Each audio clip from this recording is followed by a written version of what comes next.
ပါလေ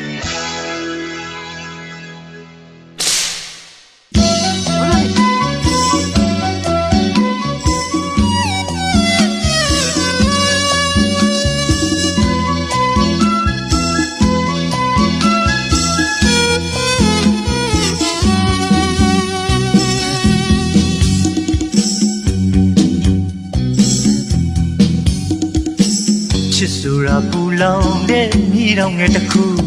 ဘယ်သူမပြုတ်မိမိမှုစဉ်းစားကြည့်ပါခုမြစ်တာဟာအေးမြတဲ့ဆန်းညောင်ငယ်တစ်ခု928ချက်ပူရင်မူဝဲရိစုချစ်ဆိုတာပူလောင်တဲ့မြေတောင်ငယ်တစ်ခုဘယ်သူမပြုတ်မိမိမှုစဉ်းစားကြည့်ပါခုမြစ်တာဟာအေးမြတဲ့ဆန်းညောင်ငယ်တစ်ခု928ချက်ပူရင်မူဝဲရိစုပန်ရောစဉ်ဆိုတာကရောဒုက္ခရဲ့မြစ်ပြခံရရေတောက်မြစ်တစ်ခုမုန်းဆိုတာနှလုံးသားရဲ့စံကျင်ဘက်တစ်ခုအပြုံးဆိုတာရှုံးသမားအတွက်အော်နှစ်သိမ့်စုနှလုံးသားနုနုအမုန်းများစုစုအချစ်စစ်ပွေရှာရေမမောလူတော့ကရဲ့ချီယာလောကရဲ့ဝေဒနာ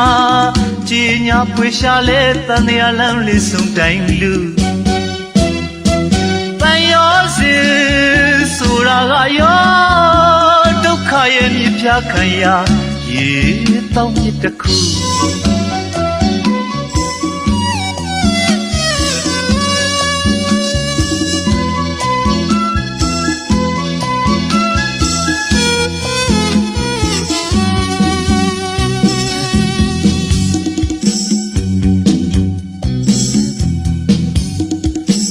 ချစ်ဆိုတာပူလောင်တဲ့မြေတောင်ငယ်တစ်ခု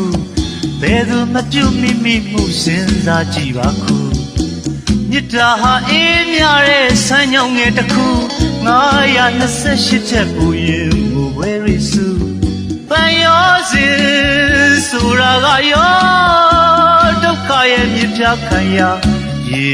တောက်မြစ်တစ်ခုဆိုတာနှလုံးသားရဲ့စံကျင်ဘက်တစ်ခုအပြုံးဆိုတာရှုံးသမားအတွက်အော်နှစ်သိမ့်စုနှလုံးသားနုနုအမုန်းများစုစုအချစ်စစ်ပွေရှာရေမမောလူတော့ကရဲ့ချီယာလောကရဲ့ဝေဒနာကြီးညာပွေရှာလဲတန်ရလန်းလေးစုံတိုင်းလူ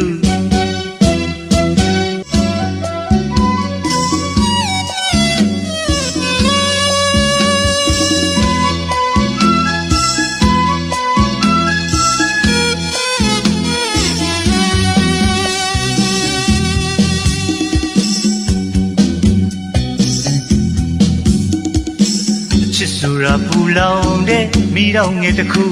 ဘယ်သူမပြုတ်မိမိမှုစဉ်းစားကြည့်ပါခုမြစ်တာဟာအေးမြတဲ့ဆန်းညောင်ငယ်တစ်ခု928ချက်ပူရင်မူဝဲရိစု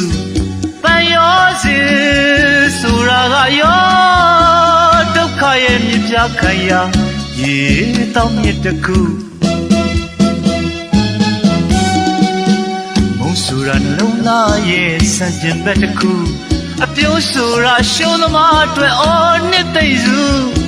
နှလုံးသားနုနုအမုန်းများအဆူဆူအချစ်စစ်ပွေရှာရေမမောလူတော့ကရဲ့ချီယာလောကရဲ့ဝေဒနာကြီးညာပွေရှာလဲတန်ရလန်းလေးစုံတိုင်းလူပန်ရောစဉ်ဆိုတာကရောဒုက္ခရဲ့မြစ်ပြခံရရေတောက်မြစ်တစ်ခု